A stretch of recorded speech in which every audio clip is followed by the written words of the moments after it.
After not seeing him for a month, John just thrust a divorce lawyer's business card at me without even asking, "Are you okay? Or how are you feeling divorcing a wife who doesn't work? Pay me $1,000 a month as alimony. Sounds good. Take care." John chuckled as he said this, standing beside him. Emily was wrapping her arm around his, wearing a similar smug expression. "Fine, let's divorce then." I said it so casually that John seemed a bit surprised, but he quickly shared his smile with Emily. Good thing John isn't much of a thinker. It makes my plan easier to execute. After the divorce papers got approved, I decided to start my revenge plan on both of them. I will make them cry as a celebration of my recovery. My name is Sarah Wolf. I'm a 47-year-old illustrator. I'd also work as a children's book author.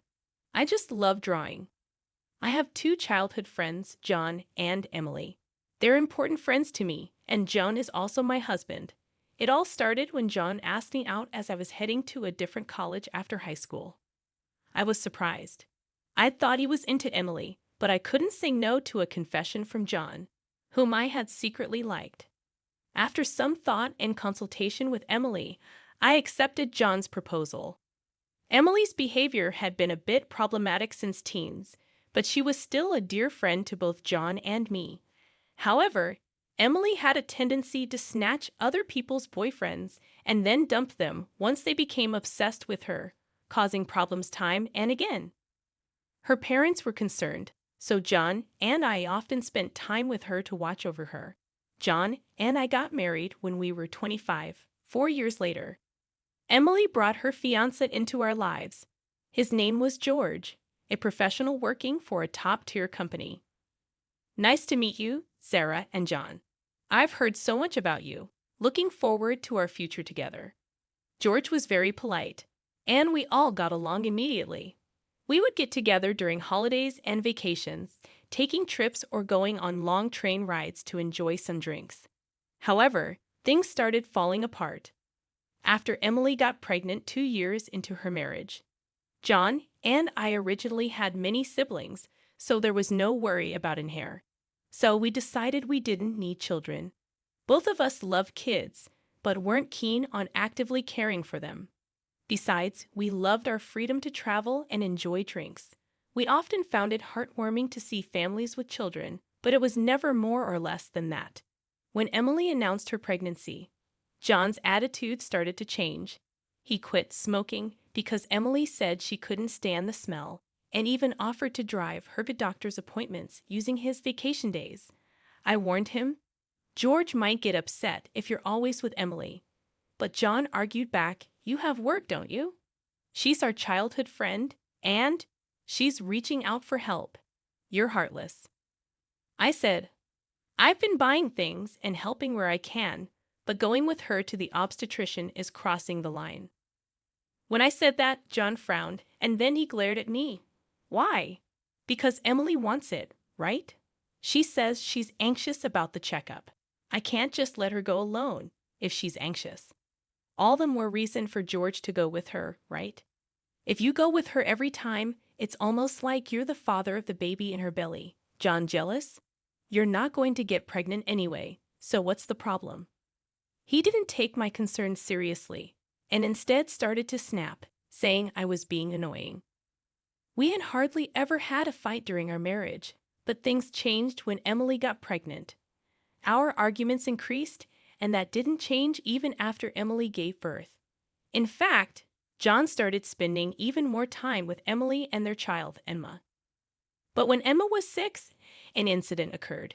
It had to do with the attendees of Emma's graduation ceremonies. The day before the graduation, John suddenly started rummaging through the closet. "John, what are you doing?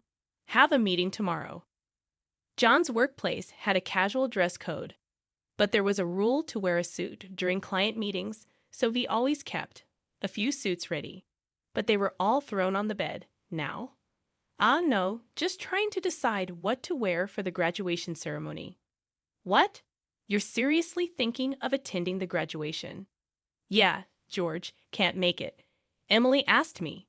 "Wait, that's absurd. No matter how you look at it, I inadvertently raised my voice in denial. Immediately, John's face turned sour. I knew he occasionally picked Emma up from kindergarten, and I had done so myself when asked, yet it was nonsensical for a childhood friend who wasn't even a biological parent to attend a graduation ceremony. What? You still doubt me and Emily? I'm disappointed that you can't even help out. That's not the point. Point anyway. I'm attending the graduation tomorrow, so iron a shirt properly. John said that and abruptly ended the conversation, leaving me behind and going to the bedroom. I had no choice but to call Emily. Hello, Emily. About tomorrow. Sorry about tomorrow. I'm borrowing John. But won't George be upset about the graduation attendance, Sarah? What are you talking about? Obviously, I haven't told George that the graduation is tomorrow. I'll tell him after the ceremony. I was shocked to learn that George didn't know about the graduation schedule. Upon further questioning, it seemed that Emily hadn't informed George about any of the kindergarten events so far, and John had been acting as the father at the kindergarten, which made me dizzy with its selfishness. Wait a minute, Emily. Isn't that extremely unreasonable? It's disrespectful to George, and just because he's a childhood friend, eh? What's wrong? Sarah, you're scary. Well, see you tomorrow. Wait, Emily. I was trembling with anger at Emily, who unilaterally hung up the phone. Still, in the end, I ironed a shirt, prepared a tie, and the next morning saw John off to Emma's graduation ceremony. Since then, Emily and John started going out more frequently, from once a month to once a week, and then to 3 times a week.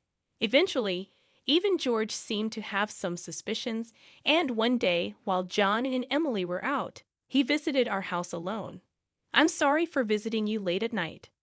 There's something that's been bothering me. Is it about the 2 of them? Yes, I would like you to take a look at this. George showed me the GPS history he had installed in Emily's car.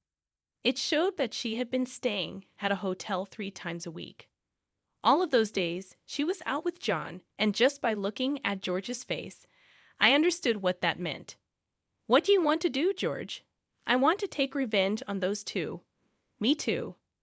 I can't forgive them for betraying us after all this time. We started planning our revenge on them secretly. First, I started by increasing my income because I had been saving by doing housework and taking care of Emma. My income had drastically decreased. George switched to working from home. And when Emily and John would go out, he would bring Emma to my house, and we would take care of her together. Neither Emily nor John realized that we knew about their relationship, and we were able to gather solid evidence. Once we had collected enough evidence and were ready to take our revenge, we discovered a shocking truth about Emma. George and I struggled with the decision, but we both agreed that we didn't want to hurt young Emma, so we decided to wait until she was an adult to take our revenge. However, even though we decided to endure for 10 years, I was struck with a serious illness. I needed long-term hospitalization, and even at best, I wouldn't be discharged for at least 2 years. Although I could work from the hospital room, it was certain that I would have to reduce my workload. After informing George about the situation, I consulted John. However, John's reaction was no different from when we were making small talk. I'll visit you once in a while. I felt that John no longer had any affection for me, as he didn't even ask about my condition or the name of the disease. In reality, John only visited once a month or once every 2 months, and after Emma's 15th birthday, she started acting strangely. Although she used to visit me almost every day right after I was hospitalized, she became distant after her 15th birthday. However, neither George nor I could figure out why, and we were puzzled. Even when we asked Emma, she just said, "Don't worry about it." However, we ended up learning the reason from John, who rarely showed up. Hey, it's been a while. Yeah, it has. John, who had completely transformed into a flashy appearance, walked in without even knocking. After not seeing him for a month, John just thrust a divorce lawyer's business card at me without even asking. Are you okay? Or how are you feeling divorcing a wife who doesn't work? Pay me $1,000 a month as alimony. That's the deal. So take care, John said, grinning from ear to ear. Beside him, Emily wrapped her arms around John's with a similar expression on her face. Fine, let's divorce then, I casually agreed, which seemed to surprise John for a moment. But he quickly exchanged smiles with Emily. It was good that John wasn't the type to think too deeply. That's why my plan worked so well. After receiving a notification that the divorce was finalized from John, I decided to start my revenge plan against the two of them. I will make them cry as a celebration of my recovery. I promptly started to take action. First, I contacted George to transfer hospitals. Then I informed my lawyer that they would be mediating between the two parties from now on. George also began to act at the same time. He moved near my new hospital with Emma, and he started to visit me frequently. Emma still had a gloomy expression, but I was happy that she came to see me every day. Most of my belongings were already in the hospital room. So I told John to dispose of the rest. I didn't want to bring anything that the two of them might have touched into my new life. Once the hospital transfer and George and Emma's move settled down, I received a call from John. I had only left my seat for a few minutes, but my smartphone already showed 30 missed calls. I answered the phone, feeling exasperated. What? Hey, what the hell is going on? I could hear the voice of a troubled real estate agent behind John's panicked voice. I also heard Emily yelling, which made me feel sick. What do you mean? What's going on? It's obviously about the house. Why do we have to move out? John shouted at me as if it wasn't his fault at all. I replied to him coolly, obviously because that's my house. Huh. John seemed to have completely forgotten. But the truth was the house we lived in was a room I rented as a workspace. When I started to make a living as a freelancer, at that time, I didn't have enough income to maintain two houses, and John didn't have enough income to live alone. So he ended up moving into my place. Therefore, Jan had never paid the rent or utility bills for that room. Although I received some money from him for living expenses, it wasn't enough to maintain the place. Unfortunately, that room was already canceled. It was far from the hospital I transferred to, so I had processed the cancellation the day after submitting the divorce papers. I didn't inform him because the real estate agent who knew the situation said they would contact him. George and Emma suddenly disappeared, and our house was sold. What are we going to do about our new house? I don't know. Maybe stay in a business hotel for now. As I turned on the speaker and started working, John yelled in frustration, "Don't screw with me." However, he seemed to remember something and started speaking in a more soothing tone. Well, whatever. When will you transfer the money? We're running low on cash. What are you talking about? Huh? Don't mess around. I told you to pay $1,000, didn't I? Oh, I don't recall agreeing to that. My nonchalant response was met with incoherent screaming from John on the other end of the phone. Apparently, he thought he could get money from me and had been squandering it. Even if he had $1,000 left, how did he plan to get by for the rest of the month? Hey, don't just stay silent. Say something. There's really nothing to talk about. My retort left John momentarily dumbfounded, but he soon started yelling again, growing increasingly annoyed. I addressed John in as cheerful a tone as I could muster. Anyway, we're basically strangers now, so please don't contact me anymore. You'll hear from my lawyer. Huh? Lawyer? Hey, wait a minute. I hung up without listening to John's response. He tried calling back several times, but I ignored it, and eventually the calls stopped. However, angry that I didn't answer, John started ignoring calls from my lawyer. He certainly had a childish side, but I never imagined he'd be the kind of person who didn't mind causing trouble for others. I sighed deeply at John's selfishness. A few months later, after a temporary discharge from the hospital, I visited John's parents' house. In front of me were John and Emily, both looking small and trembling. You telling my parents is a low blow. Oh, I just reported that we got divorced. Jan glared at me in response to my answer, but he shrank back under his father's stern gaze. Actually, I had a great relationship with my in-laws, even visiting and dining with them when John wasn't around. Despite being so well loved, I felt it was wrong not to share the details of our divorce. So I went to visit them.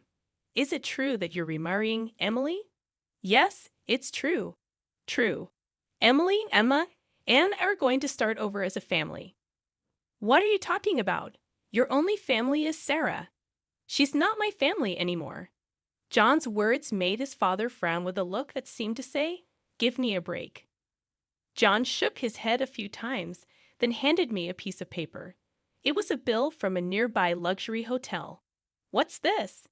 It's the bill from the hotel we stayed at. John, acting as if it was obvious, pointed at the bill on the table, then suddenly collapsed. Oh, what the heck, Mom? I didn't raise you to be like this. My mother-in-law, gasping for breath, was met with a look of disbelief from John. Next to him, Emily wore the same expression. Why are you so angry? It's just that the family is changing because I'm getting married. Plus, you'll have a grandchild, a blood-related one at that. Aren't you happy? You two didn't. My mother-in-law, looking as if she couldn't believe what she was seeing, glanced at Emily, then turned her gaze to me. Both my in-laws understood that I didn't want children and still treated me as their own daughter. Of course, they treated Emily, my childhood friend, similarly. But there was always a boundary between a daughter-in-law and a friend. I remembered Emily often complaining about that. So I was certain my mother-in-law wouldn't be happy about this situation, and Emily should have known it too. You dote on Emma, right? It'll be your grandchild, so you'll be happy, right? It's because she's a child I've known since she was little. Oh, but half of her blood is from John, right? Even after all this, Emily, showing no sign of remorse and acting as if she couldn't understand the problem, gave me goosebumps.